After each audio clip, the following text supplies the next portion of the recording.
Hey everyone, this is Chef, and in this video, we're going to talk about everything you need to know to play Power Dragonhunter for the first time in a World vs. World group.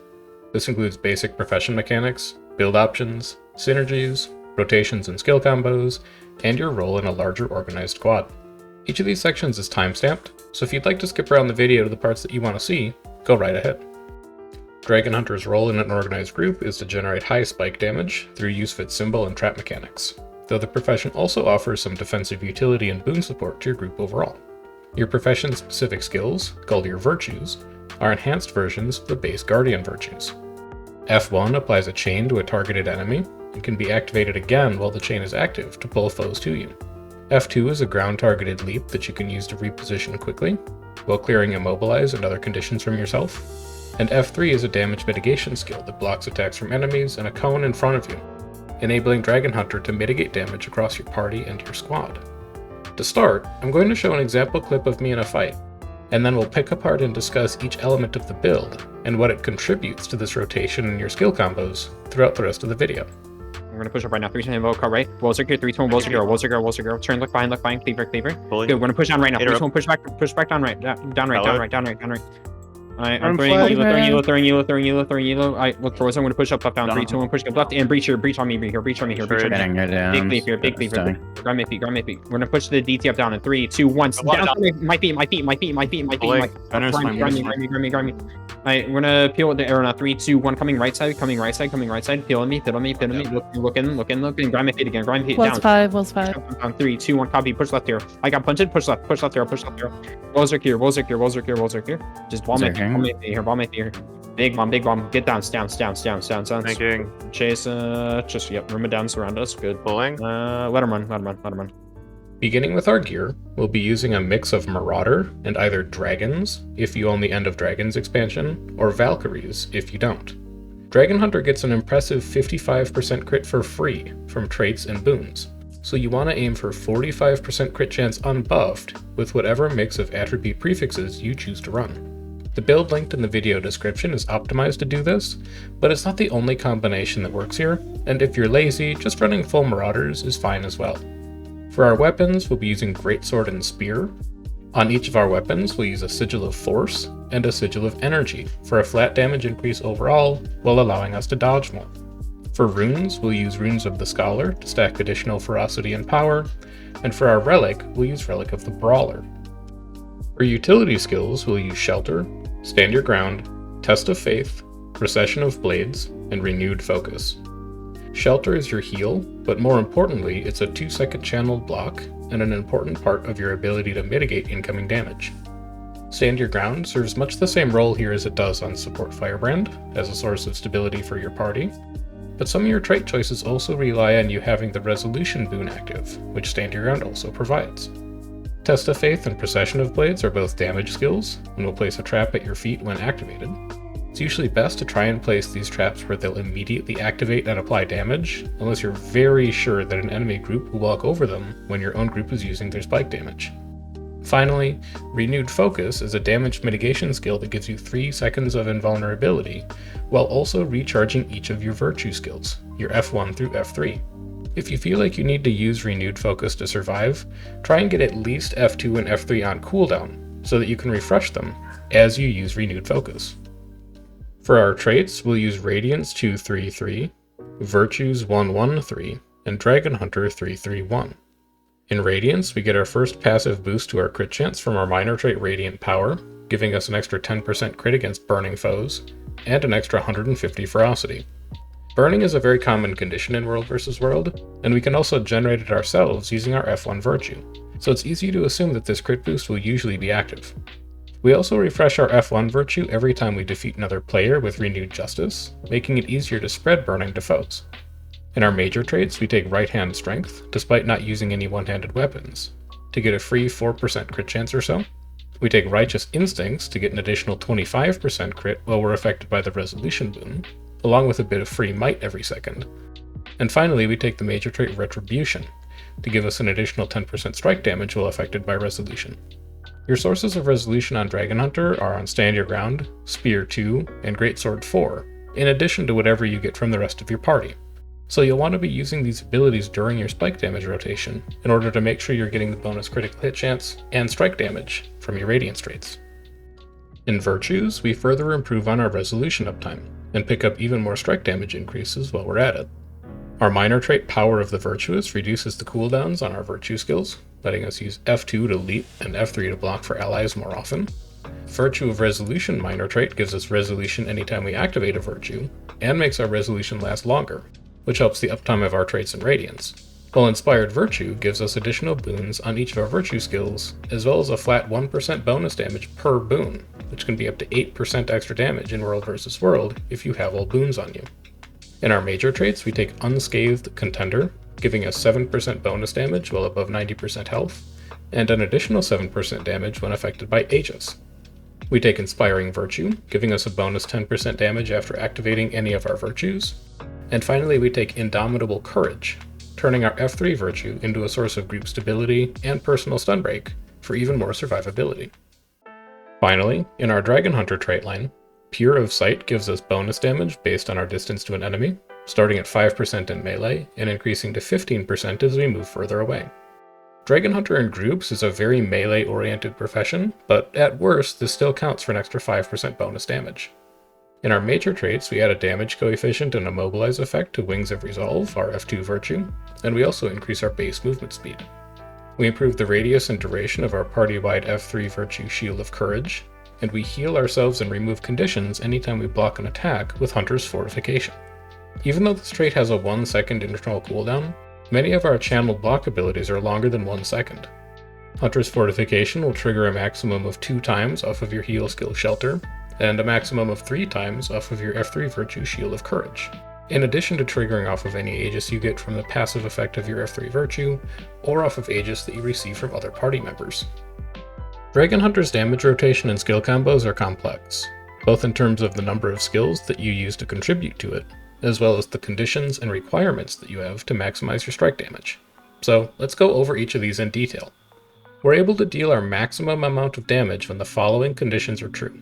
We've given ourselves Protection or Resolution in the last 4 seconds to trigger Relic of the Brawler for 10% strike damage.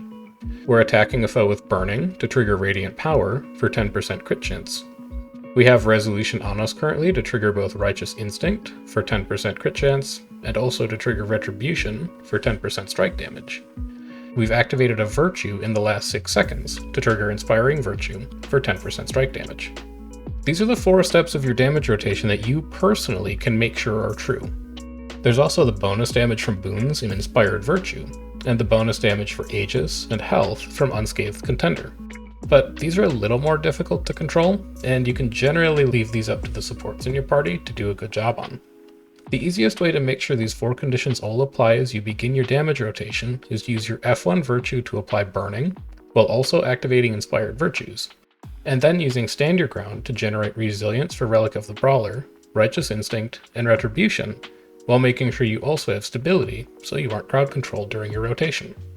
Once you've completed that checklist, start by dropping both of your traps, Procession of Blades followed by Test of Faith. Procession of Blades has a half-second cast time, while Test of Faith is instant cast, so you can use the latter as the former is channeling.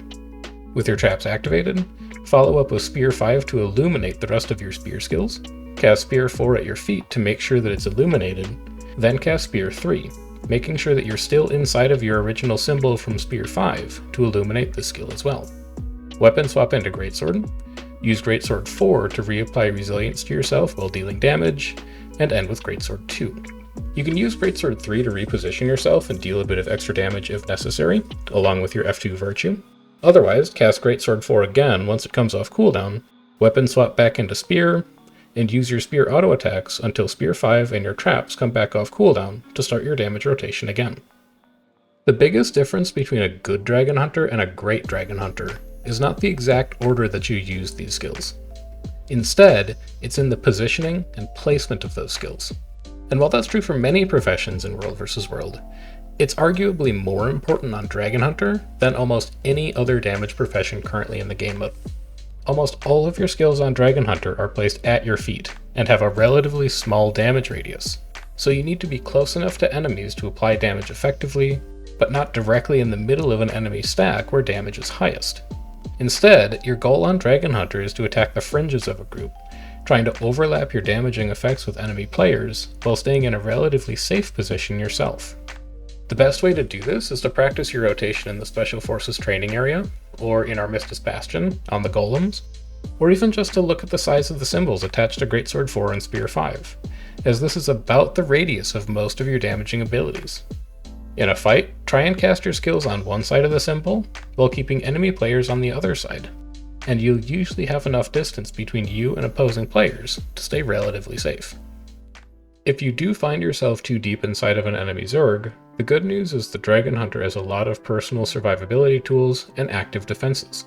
Shelter is going to be your best option for emergency damage mitigation, giving you 2 seconds of blocks as well as healing and clearing a few conditions from you thanks to Hunter's Fortification. Shield of Courage is also a party-wide block, and it's a good idea to use your F3 Virtue while cleaving in melee to help soak as much damage as possible from the enemy group, while also providing extra stability to your allies thanks to Indomitable Courage. Your F2 Virtue is a leap that also clears Immobilize and other conditions when used, and you can either save this to leap out of a tight spot, or use it to quickly reposition to a better place to drop your traps in the middle of a fight. And Renewed Focus is your strongest overall personal survivability tool, but because it recharges all of your virtues when used, you want to try and save this for your last offensive utility after you've already put your F2 and F3 skills on cooldown. That way, after casting Renewed Focus, you can double cast F2 and F3 for more survivability. Shelter and Renewed Focus also have fairly lengthy channel times associated with them, so if you can, try and drop your pulsing damage sources before using either. That way you can continue to deal damage while each of these abilities channel. Your pulsing damage skills are both of your traps and both of your symbols, Greatsword 4 and Spear 5. Given how long Dragonhunter's damage rotation is and how many skills it involves, it's sometimes necessary to stop your rotation halfway through in order to use your active defenses to survive if incoming damage is too high. You generally want to cast both of your traps together, but if your damage rotation becomes decoupled from your trap cooldowns, casting either the Greatsword rotation or the Spear rotation alongside your traps is usually enough damage to generate downs anyway, and you don't have to do both of your weapon rotations at the same time if you're not able to survive. If your commander is calling for a spike and you don't have all of your skills available, just try and cast anything that you have up, as all of your damage abilities are on relatively short cooldowns and you can get them back quickly if necessary. In the current World vs. World meta, I think spike damage professions like Berserker, Hollowsmith, and Dragonhunter are all fairly interchangeable with one another, but Dragonhunter does have some unique advantages when thinking about a squad comp. First, access to your F3 Shield of Courage is a strong defensive utility that can negate significant amounts of incoming damage across your squad. So if your support players are relatively weak, using Dragonhunter to compensate could help your squad's ability to sustain damage overall. And second, Dragonhunters using virtues, as they do in this build, have access to decent shared stability across your party, both on Stand Your Ground, as well as on the double casts of Shield of Courage, thanks to Renewed Focus and Indomitable Courage. That said, Dragonhunter needs to be very close to enemy groups in order to deal damage, while other damage professions like Berserkers using Longbow, Hollowsmiths using Rifle and Prime Light Beam, and especially Vindicators with Hammer and Scavenger Burst, have more flexibility in their positioning and range of damage application. Using Dragonhunter effectively in a squad requires that your squad can get into melee and survive there, and so professions with good barrier application like Spectre or Scourge complement the profession well, as do professions with good protection uptime and damage mitigation ability like Support Tempest. At any rate, I think that's about all I've got for this video. Dragonhunter is a technically demanding profession that requires good positioning, good skill usage, and good awareness of how your traits and boons combine to maximize your spike damage output. This makes it a good fit for players who are looking for a damage profession with a high skill ceiling that also contributes to your squad's overall survivability and defenses, with strong boons and damage mitigation abilities. If that sounds like something you'd enjoy playing, I definitely recommend that you try it out for yourself and see what you think. If you liked this video and you want to see more build guides, hit the like button and subscribe to the channel. And if you think there's something that I forgot in this video, or you have questions about, leave a comment to let me know. I also stream World vs. World on Twitch every Tuesday, Wednesday, and Friday at 9 PM Eastern if you want to watch me play some of these builds in real time and ask questions there. But until then, I've been Chef, and enjoy the rest of your day.